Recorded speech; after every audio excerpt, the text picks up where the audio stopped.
I was a police reporter and kind of started falling in love with a police officer and ended up marrying him. And so it made it a little dicey.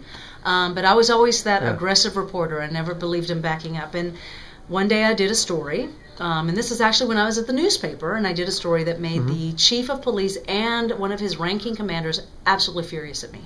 They actually shut the door and kind of interrogated me and intimidated me after the story ran, and were very unprofessional, and of course that was jarring.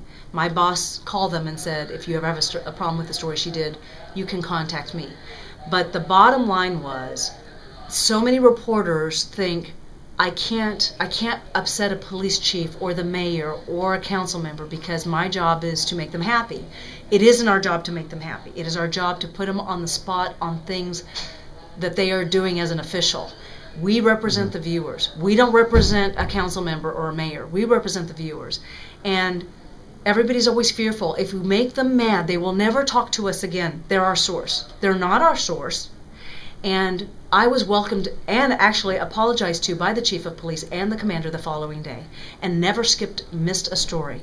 And in fact, that commander ended up being a police chief a few years later and would often say to me, Sandra, I can't talk to you about that story.